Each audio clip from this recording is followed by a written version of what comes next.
Here we go. Welcome to Little Men Live, chapter 14.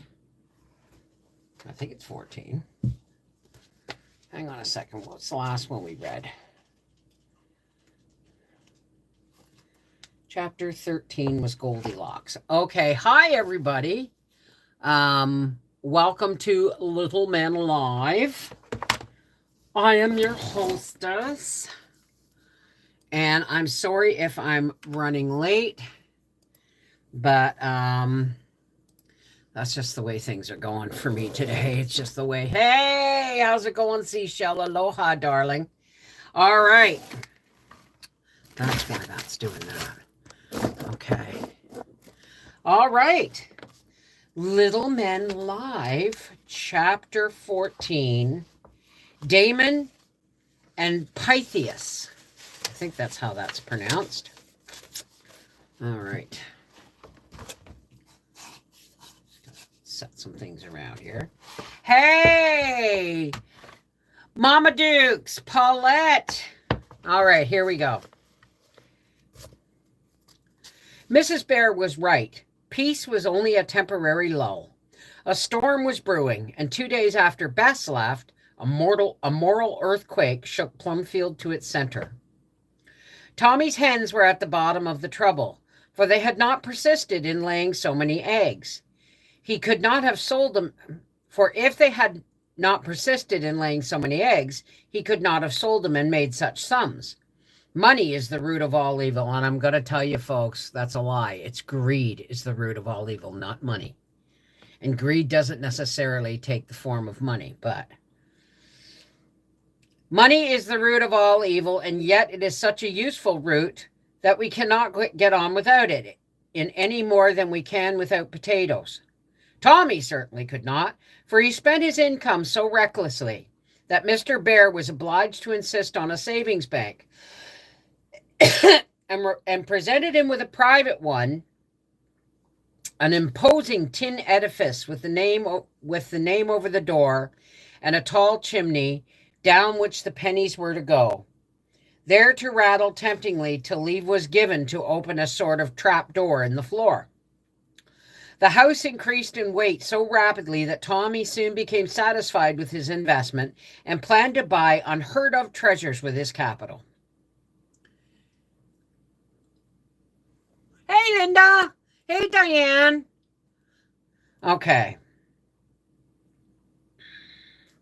He kept account of the sums deposited and was promised that he might break the bank as soon as he had $5, on condition that he spent the money wisely. Only $1 was needed, and the day Mrs. Joe paid him for 4 dozen eggs, he was so delighted that he raced off to the barn to display the bright quarters to Nat, who was also laying by money for the long-desired violin. I wish I had him to put with my $3, then I'd soon get enough to buy my fiddle, he said, looking wistfully at the money. Perhaps I'll lend you some. I haven't decided yet what I'll do with mine, said Tommy, tossing up his quarters and catching them as they fell. Hi, boys, come down to the brook and we'll see what a jolly great snake Dan's got, called a voice from behind the barn. Come on, said Tommy. And laying his money inside the old winnowing machine, away he ran, followed by Nat.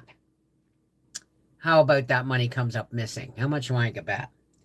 The snake was very interesting, and then a long chase after a lame cow and its capture so absorbed Tommy's mind and time that he never thought about his money till he was safely in bed that night. Never mind, no one but Nat knows where it is, said the easygoing lad, and fell asleep untroubled by any anxiety about his property. The next morning, as the boys assembled for school, Tommy rushed into the room breathlessly demanding, I say, who has got my $1? What are you talking about? Asked Franz. Tommy explained, and Nat corroborated his statement.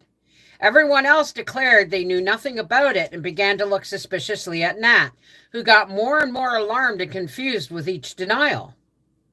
Somebody must have taken it, said Franz, as Tommy shook his fist at the whole party and wrathfully declared that By thunder turtles, if I get hold of the thief, I'll give him what he won't forget in a hurry. Am I missing somebody? Okay. Keep cool, Tom. We shall find him out. Thieves always come to grief, said Dan, as one who knew something of the matter. Maybe some tramp slept in the barn and took it, suggested Ned. No, Silas don't allow that. Besides, a tramp wouldn't go looking in that old machine for money, said Emil with scorn. Wasn't it Silas himself, said Jack. Well, I like that. Old Si's as honest as daylight. You wouldn't catch him touching a penny of ours, said Tommy, handsomely defending his chief admirer from suspicion. Whoever it was had better tell and not wait to be found out, said Demi, looking as if an awful misfortune had befallen the family.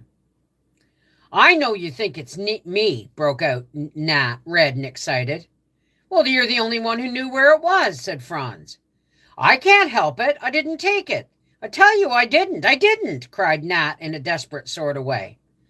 Gently, gently, my son. What is this all about? And Mr. Bear walked in among them.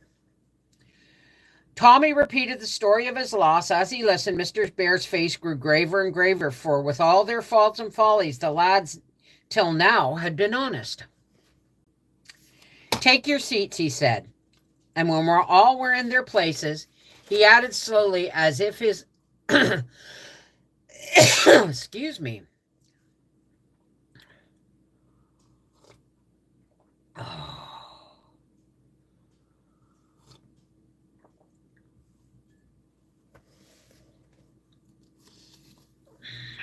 Okay. Slowly, as his eye went from face to face with a grieved look that was harder to bear than a storm of words. Now, boys, I shall ask each one of you a single question, and I want an honest answer. I'm not going to try and frighten, bribe, or surprise the truth out of you, for every one of you have a conscience, and I know what it is for, Now is the time to undo the wrong done to Tommy and set yourselves right before us all. I can forgive the yielding to sudden temptation much easier than I can deceit. Don't add a lie to the theft, but confess frankly, and we will all try to make us forget and forgive. He paused a moment, and one might have heard a pin drop. The room was so still. Then slowly and impressively he put the question to each one, receiving the same answer in varying tones from all. Every face was flushed and excited, so that Mr. Bear could not take color as a witness. And some of the little boys were so frightened that they stammered over the short 2 words as if guilty, though it was evident they could not be. When he came to Nat, his voice softened, for the poor lad looked so wretched Mr. Bear felt for him. He believed him to be the culprit and hoped to save the boy from another lie by winning him to tell the truth without fear. Now, my son, give me an honest answer. Did you take the money? No, sir. And Nat looked up at him imploringly. As the words fell from trembling lips, somebody hissed. Stop that, cried Mr. Bear with a sharp rap on his desk as he looked sternly toward the corner whence the sound came. Ned, Jack, and Emil sat there, and the first 2 looked ashamed of themselves, but Emil called out, It wasn't me, Uncle, and I'd be ashamed to hit a fellow when he is down. Good for you, cried Tommy, who was in a sad state of affliction at the trouble his unlucky dollar had made. Silence, commanded Mr. Bear when it came, and when it came, he said soberly, I'm very sorry, Nat, but evidences are against you, and your old fault makes us more ready to doubt you than we should be if we could trust you as we do some of the boys who never fib. But mind, my child, I do not charge you with this theft. I shall not punish you for it till I am perfectly sure, nor ask anything more about it. I shall leave it for you to settle with your own conscience. If you're guilty, come to me at any hour of the day or night and confess it, and I will forgive you and help you to amend.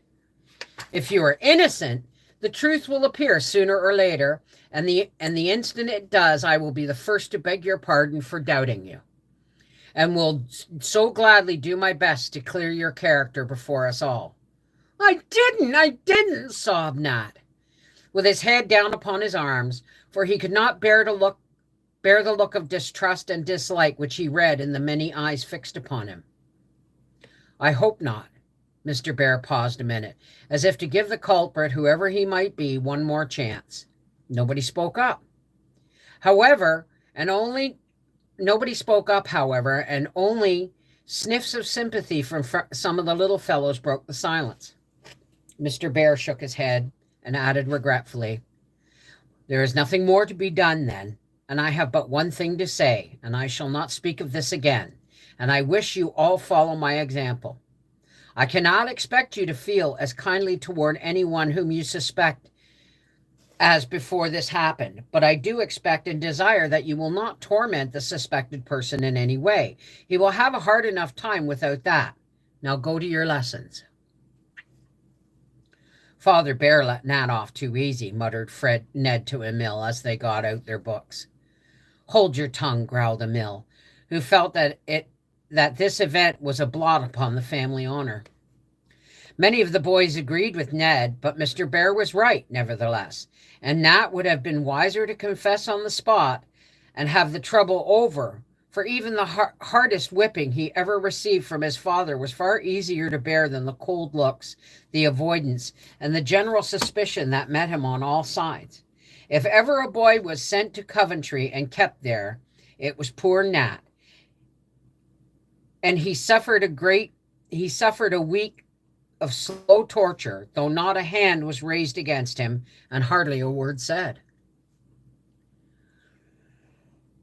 That was the worst of it. If they would only have talked it out or even have thrashed him around, he could have stood it better than the silent distrust that made every face so terrible to meet. Even Mrs. Bear showed traces of it, though her manner was nearly as kind as ever, but the sorrowful, anxious look in Father Bear's eyes cut Nat to the heart, for he loved his teacher dearly and knew that he had disappointed all his hopes by this double sin. Only one person in the house entirely believed him and stood up for him stoutly against the rest. This was Daisy. She could not explain why she trusted him against all appearances.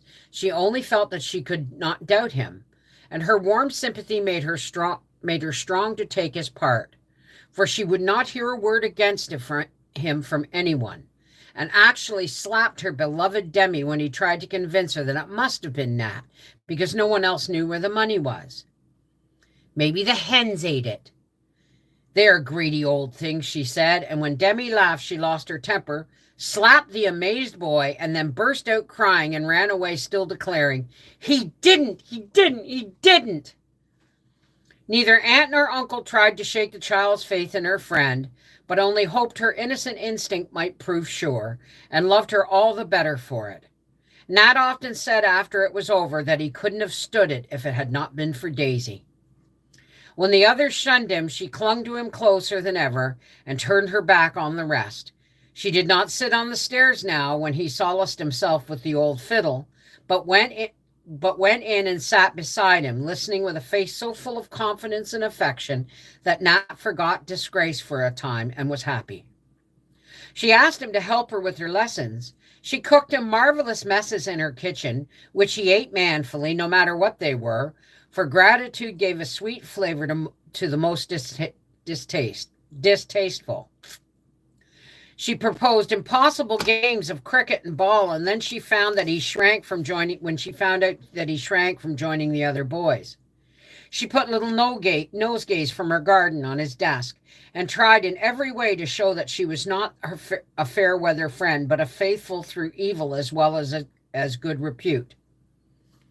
Nan soon followed her example, in kindness at least, curbed her sharp tongue, and kept her scornful little nose from any demonstration of doubt or dislike, which was good of Madame Giddy-Gaddy, for she firmly believed that Nat took the money. Most of the boys let him severely alone, but Dan, though he said he despised him for being a coward, watched over him with a grim sort of protection and promptly cuffed any lad who dared to molest his mate or make him afraid. His idea of friendship was as high as daisies, and in his own rough way, he lived up to it as loyally. Sitting by the brook one afternoon, absorbed in study of the domestic habits of water spiders, he overheard a bit of conversation on the other side of the wall. Ned, who was intensely inquisitive, had been on tenterhooks to know certainly who was the culprit, for of late one of the two boys had begun to think that they were wrong. Nat was so steadfast in his denials and so meek in his endurance of their neglect.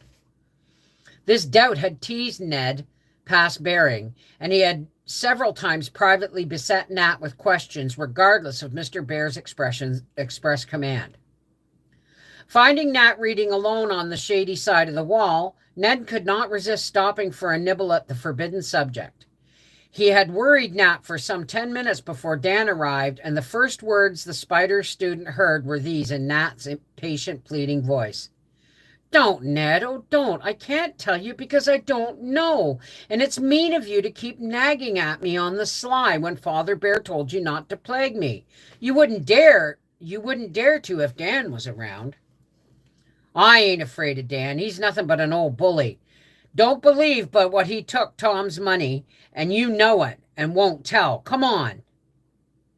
He didn't, but if he did, I would stand up for him, as he's always been so good to me, said Nat, so earnestly that Dan forgot his spiders and rose quickly to thank him. But Ned's next words arrested him. I know it, Dan, and gave the money. I know Dan did it, and gave the money to you.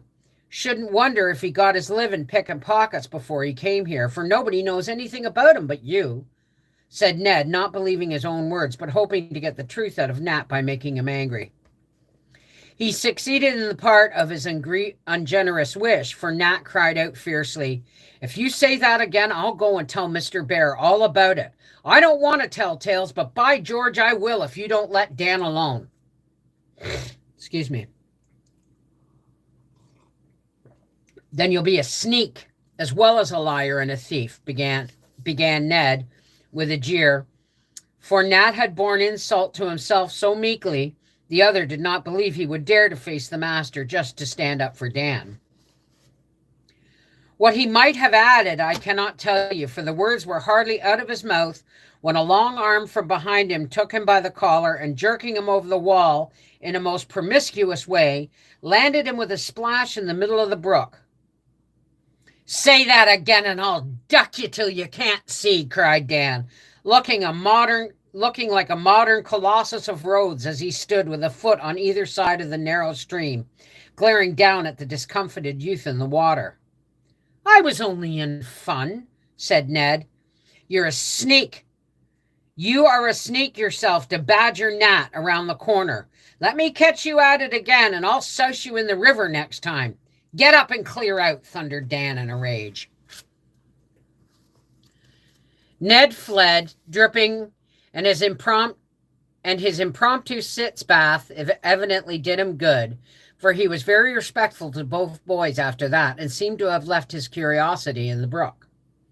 As he vanished, Dan jumped over the wall and found Nat lying as if quite worn out and bowed down with his troubles.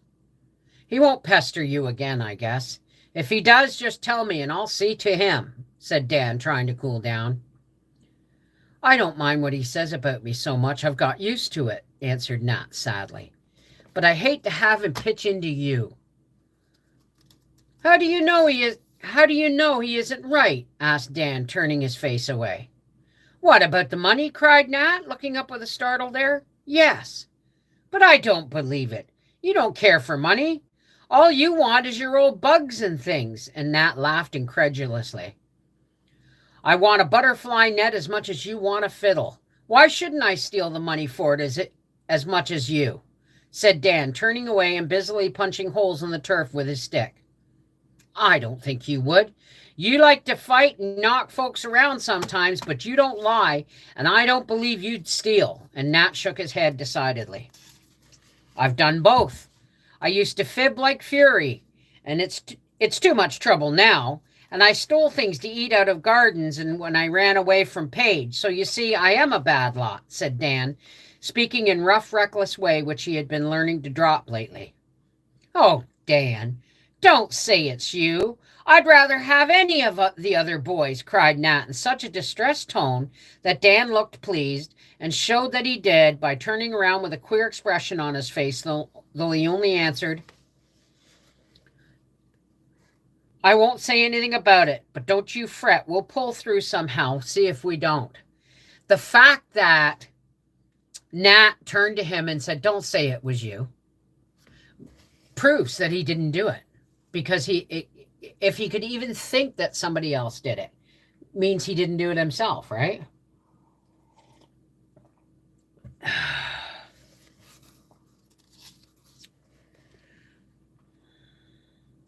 Something in his face and manner gave Nat a new idea, and he said, pressing his hands together in eagerness of his appeal, I think you know who did it. If you do, beg him to tell, Dan. It's so hard to have them all hate me for nothing. I don't think I can bear it much longer. If I had any place to go, I'd run away, though I love Plumfield dearly. But I'm not brave and big like you, so I must stay and wait till someone shows them that I haven't lied. As he spoke, Nat looked so broken and despairing that Dan could not bear it and muttered huskily, You won't wait long. And he walked rapidly away and was seen no more for hours. What is the matter with Dan? Asked the boys of one another several times during the Sunday that followed, a week which seemed that it would never end. Dan was often moody, but that day he was so sober and silent that no one could get anything from him. When they walked, he strayed away from the rest and came home late. He took no part in the evening conversation, but sat in the shadow, so busy with his own thoughts that he scarcely seemed to hear what was going on. When Mrs. Joe showed him an unusually good report in the conscience book, he looked at it without a smile and said wistfully, You think I'm getting on, don't you? Excellently, Dan. I'm so pleased because I always thought you only need a little help to make you a boy to be proud of. He looked up at her with a strange expression in his black eyes and an expression of mingled pride and love and sorrow, which she could not understand, but then remembered afterwards. I'm afraid you'll be disappointed, but I do try, he said, shutting the book with no sign of pleasure in the page that he usually liked so much to read over and talk about. Are you sick, dear? Asked Mrs. Joe with her hand on his shoulder. My foot aches a little. I guess I'll go to bed. Good night, Mother, he added, and held the hand against his cheek a minute, and then went away looking as if he had said goodbye to something dear. Poor Dan. He takes Nat's disgrace to heart so sadly. He's a strange boy. I wonder if I shall ever understand him thoroughly, said Mrs. Joe to herself as she thought over Dan's late improvement with real satisfaction, yet that there was more in the lad than she had first suspected. One of the things which cut Nat most deeply was an act of Tommy's, for after his loss, Tommy had said to him, kindly but firmly, I don't wish to hurt you, Nat, but you see I can't afford to lose my money, so I guess we won't be partners any longer. And with that, Tommy rubbed out the sign, T. Bangs and Company. Nat had been very proud of the CO and had hunted eggs industriously, kept his accounts all straight, and added a good sum to his income from the sale of his share of stock in trade. "Oh, Tom, must you?" he said, feeling that his good name was was gone forever in the business world if this was done. "I must," returned Tommy firmly. "Emil says that when one man bezels, believe that's the word, he means to take money and cut away with it, embezzles, the property of a firm, the other one sues him or pitches into him somehow and won't have anything more to do with him. Now you have bezeled my property, I shan't sue you and I shan't pitch into you, but I must dissolve the partnership because I can't trust you and I don't wish to fail. I can't make you believe me, and you won't take my money, though I'd be thankful to give you all my dollars if you'd only say you don't think I took your money. Do let me hunt for you. I won't ask any wages, but do it for nothing. I know all the places, and I like it," pleaded Nat. But Tommy shook his head, and his jolly round face looked suspicious and hard as he said shortly, "Can't do it. Wish you didn't know the places. Mind you don't go hunting on the sly and speculate my eggs." Poor Nat was so hurt that he could not get over it. He felt that he had lost not only his partner and patron, but that he was bankrupt in honor and an outlaw from the business community. No one trusted his word, written or spoken, in spite of his efforts to redeem the past falsehood. The sign was down, the firm broken up, and he a ruined man. The barn, which was the boy's Wall Street, knew him no more. Cockletop and her sisters cackled for him in vain and really seemed to take his misfortune to heart, for eggs were fewer, and some of the biddies retired in disgust to new nests which Tommy could not find. "They trust me," said Nat, when he heard of it, and though the boys shouted at the idea, Nat found comfort in it, for when one is down and in the world, the confidence of even a speckled hen is most consoling. Tommy took no new partner, however, for distrust had entered in and poisoned the peace of his once confiding soul. Ned offered to join him, but he declined, saying with a sense of justice that did him honor, "It might turn out that Nat didn't take my money, and then we could be partners again. I don't think it'll happen, but I'll give him a chance and keep the place open a little longer." Billy was the only person whom Bangs felt he could trust in his shop, and Billy was trained to hunt eggs and then hand them over unbroken, being quite satisfied with an apple or a sugar plum for wages. The morning after Dan's gloomy Sunday, Billy said to his employer as he displayed the results of a long hunt, "Only 2. "It gets worse and worse. I never saw such provoking old hens," growled Tommy, thinking of the days when he often had 6 to rejoice over. "Well, put 'em in my hat and give me a new bit of chalk. I must mark them up anyway." Billy mounted a peck measure and looked into the top of the machine where Tommy kept his writing materials. "There's lots of money in here," said Billy. "No, there isn't. Catch me leaving my cash round again," returned Tommy. "I see 'em. 1, 4, 8, $2, persisted Billy, who had not yet mastered the figures correctly. "What a jack you are," said Tommy, and hopped up to get the chalk for himself, but nearly tumbled down again, for here were 4 bright quarters in a row, with a bit of paper on them directed to Tom Bangs, that there might be no mistake.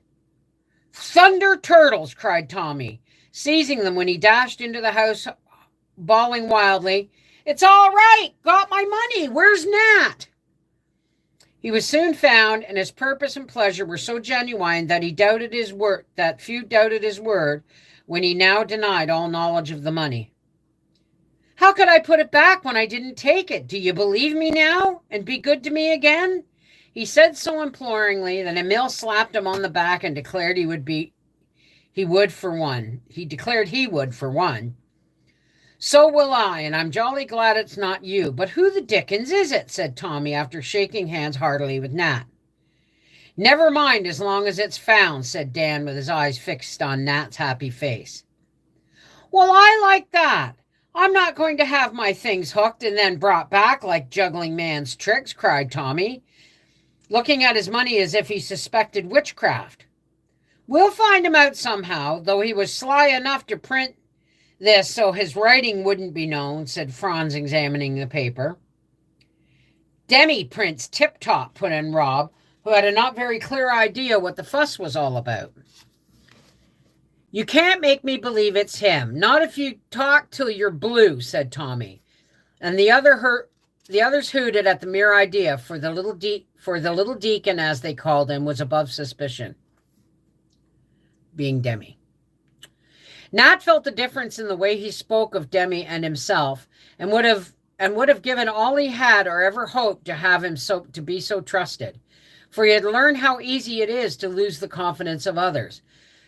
How very, very hard to win it back, and truth became to him a precious thing since he had suffered from neglecting it.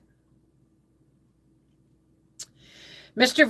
Bear was very glad one step had been taken in the right direction and waited hopefully yet for further revelations. They came sooner than he expected, and in a way that surprised and grieved him very much. As they sat at supper that night, a square parcel was handed to Mrs. Bear from Mrs. Bates, a neighbor. A note accompanied the parcel, and while Mr. Bear read it, Demi pulled off the wrapper, exclaiming as he saw its contents, "Why, it's the book Uncle Teddy gave Dan." "The devil!" broke from Dan, for he had not quite cured himself of swearing, though he had tried very hard. Mr. Bear looked up quickly at the sound. Dan tried to meet his eyes, but could not. His own fell, and he sat biting his lips, getting redder and redder, till he was the picture of shame. Picture of shame. "What is it?" Mr. Bear asked anxiously. "I should have preferred to talk about this in private, but Demi has spoilt that plan, so I might as well have it out now." "So you may as well have it out now," said Mr. Bear, looking a little stern, as he always did when any meanness or deceit came up for judgment. "The note is from Mrs. Bates, and she says that her boy Jimmy told her he bought this book from Dan last Saturday. She saw it was worth much more than $1, and thinking there was some mistake, she sent it to me. Did you sell it, Dan?" "Yes, sir," was the slow answer. "Why?" "Wanted money." "For what?" "To pay somebody." "To whom did you owe it?" "Tommy." "Never borrowed a cent off me in his life," cried Tommy, looking scared, for he guessed that was coming now, and felt on the whole that he would have preferred witchcraft, for he admired Dan immensely. "Perhaps he took it," cried Ned, who owed Dan a grudge for the ducking, and being a mortal boy, liked to pay it off. "Oh, Dan!" cried Nat, clasping his hands regardless of the bread and butter in them. "It's a hard thing to do, but I must have this settled, for I cannot have you watching each other like detectives, and the whole school disturbed in this way. Did you put that $1 in the barn this morning?" asked Mr. Bear. Dan looked him straight in the face and answered steadily, "Yes, I did." A murmur went around the table, and Tommy dropped his mug with a crash. Daisy cried out, "I knew it wasn't Nat." Nan began to cry, and Mrs. Joe left the room looking so disappointed, sorry, and ashamed that Dan could not bear it. Doesn't mean he stole it in the first place, does it? Just means he replaced it.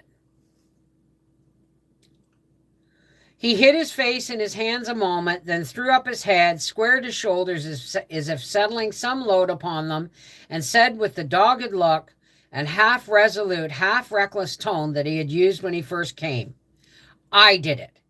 Now you may do what you like with me, but I won't say another word about it." "You're not even sorry, are you?" asked Mr. Bear. By the change in him, "I ain't sorry." "I'll forgive him without asking," said Tommy, feeling it was harder somehow to see brave Dan disgraced than timid Nat. "Don't want to be forgiven," said Dan gruffly. "Perhaps you will when you have thought about it quietly by yourself. I won't tell you how surprised and disappointed I am, but by and by I will come up and talk to you in your room." "Won't make any difference," said Dan, trying to speak defiantly, but failing as he looked at Mr. Bear's sorrowful face, and taking his words for a dismissal, Dan left the room as if he found it impossible to stay. It would have done him good if he had stayed, for the boys talked the matter over with sincere regret and pity and wonder. It might have touched and won him to ask pardon. No one was glad to find that it was he, not even Nat, for in spite of all his faults, and there were many, everyone liked Dan now, because under his rough exterior lay some of the many manly virtues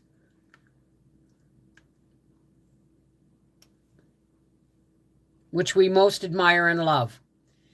Mrs. Joe had been his chief prop as well as cultivator of Dan, and she took it so sadly to heart that her last and most interesting boy had turned out so ill. Again, he replaced the money doesn't mean he took it in the first place. That's my thing. The theft was bad, but lying about it and allowing another to suffer so much from an unjust suspicion was worse. And most discouraging of all was the attempt to restore the money in an underhand way, for it showed not only a want of courage, but a power of deceit that boded ill for the future. Still more trying was his steady refusal to talk of the matter, to ask pardon, or express any remorse. Days passed, and he went about his lessons and his work, silent, grim, and unrepentant, as if taking warning by their treatment of Nat. He asked no sympathy of anyone, rejected the advances of the boys, and spent his leisure hours roaming about the fields and woods, trying to find playmates in birds and beasts, and succeeding better than most boys would have done because he knew and loved them so well. If this goes on much longer, I'm afraid he will run away again, for he is too young to stand a life like this, said Mr. Bear, quite dejected at the failure of his efforts. A little while ago, I should have been quite sure that nothing would tempt him away, but now I'm ready for anything. He is so changed, answered poor Mrs. Joe, who mourned over her boy and could not be comforted because he shunned her more than anyone else, and only looked at her with the half-fierce, half-imploring eyes of a wild animal caught in a trap when she tried to talk to him alone. Nat followed him about like a shadow, and Dan did not repulse him as rudely as he did the others, but he said in his blunt way, "You are all right. Don't worry about me. I can stand it better than you did." "But I don't like to have you all alone," Nat would say sorrowfully. "I like it."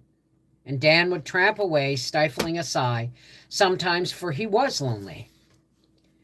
Passing through the birch grove one day, he came upon several of the boys who were amusing themselves by climbing up trees and swinging down again as they slender elastic stems bent till their tops touched the ground. Dan paused a minute to watch the fun without offering to join in it, and as he stood there, Jack took his arm. He had unfortunately chosen too large a tree, for when he swung off it, when Jack took his turn. He had unfortunately chosen too large a tree, for when he swung off, it only bent a little way and then left him hanging at a dangerous height. "Go back! You can't do it!" called Ned from below. Jack tried, but the twig slipped from his hands and he could not get his legs around the trunk. He kicked and squirmed and clutched in vain, and then gave up and hung breathlessly, saying helplessly, "Catch me! Help me! I must drop!" "You'll be killed if you do," cried Ned, frightened out of his wits. "Hold on!" shouted Dan, and up the tree he went, crashing his way along until he reached Jack, whose face looked up at him full of fear and hope. "You'll both come down," said Ned, dancing with excitement on the slope underneath, while Nat held out his arms in the wild hope of breaking the fall. "That's what I want. Stand from under," answered Dan coolly. As he spoke, his added weight bent the tree many feet nearer the earth. Jack dropped safely, but the birch, lightened of half its load, flew up again so suddenly that Dan, in the act of swinging round to drop feet foremost, lost his hold and fell heavily. "I'm not hurt. All right in a minute," he said, getting up, a little pale and dizzy, as the boys gathered around him, full of admiration and alarm. "You're a trump, Dan, and I'm ever so much obliged to you," cried Jack gratefully. "It wasn't anything," muttered Dan, rising slowly. "I say it was, and I'll shake hands with you, though you are." Ned checked the unlucky word on his tongue and held out his hand, feeling that it was a handsome thing on his part.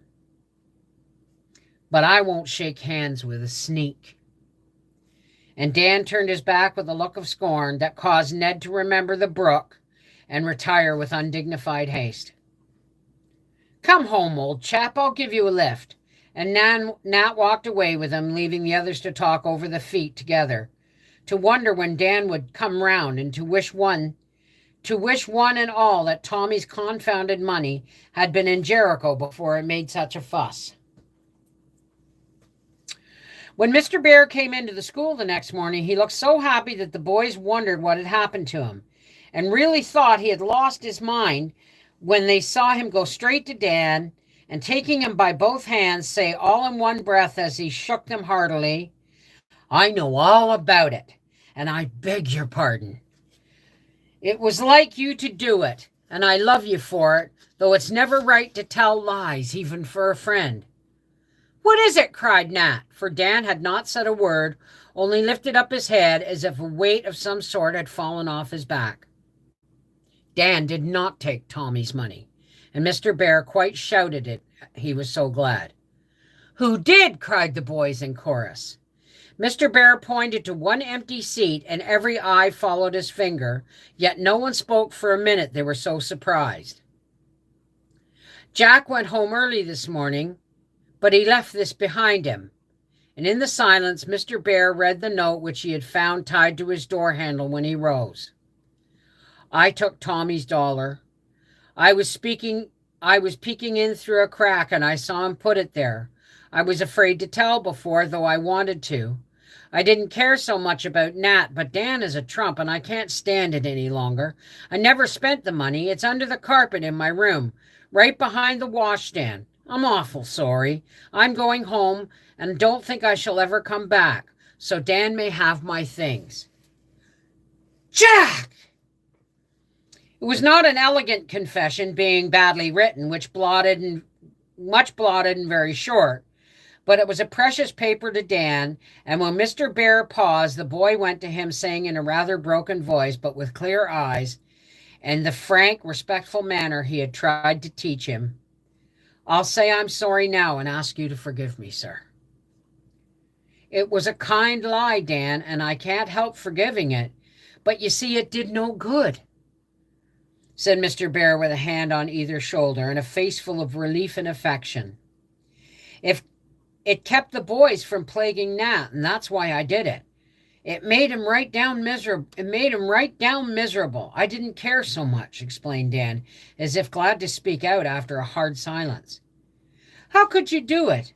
You're always so kind to me," faltered Nat, feeling a strong desire to hug his friend and cry.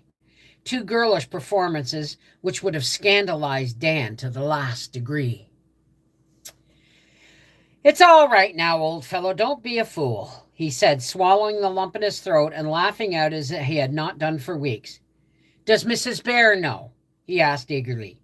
"Yes, and she is so happy I don't know what she will do to you," began Mr. Bear, but got no further, for here the boys came crowding about Dan in a tumult of pleasure and curiosity, but before he had answered more than a dozen questions, a voice cried out, "3 cheers for Dan!"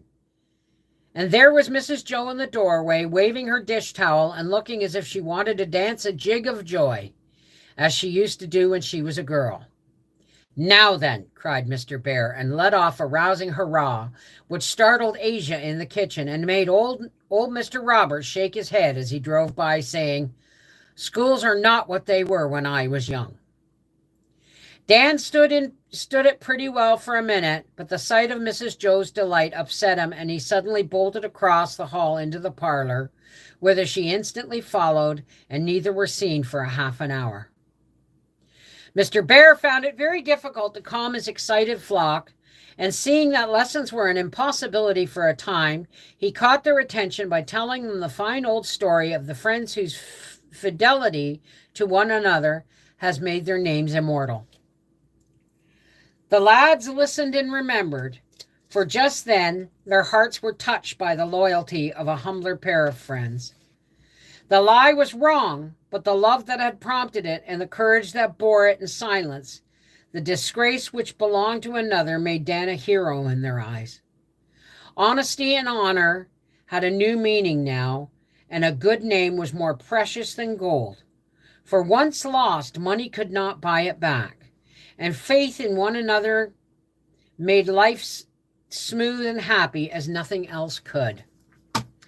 Tommy proudly restored the name of the firm, Nat was devoted to Dan, and all the boys tried to atone for both former suspicion and neglect. Mrs. Mrs. Joe rejoiced over her flock, and Mr. Bear was never tired of telling the story of his young Damon and Pythias. You know what, folks? We only have a few more chapters. We only have like 4 or 5 more chapters in this book. I'm really enjoying this. Now, here's something I want to ask you guys.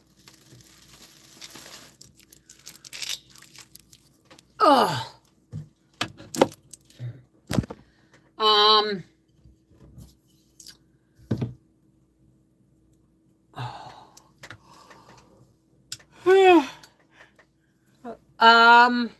What am I thinking? Oh, you're quite welcome. You're quite welcome. When this book is done, should we do Little Town on the Prairie live? Because it's the next one after the long winter. I'm hoping for the set of The Lion, the Witch, and the Wardrobe. But I think any new books that I read for recording are going to go on Rumble. So there is, a reading channel on Rumble as well, but it's not all the same. Anyway, I love you guys. Take care. God bless. I gotta go. My Freaky Friday, Sassy Saturday starts in 15 minutes. All right. Take care. God bless. And I'll see you next week.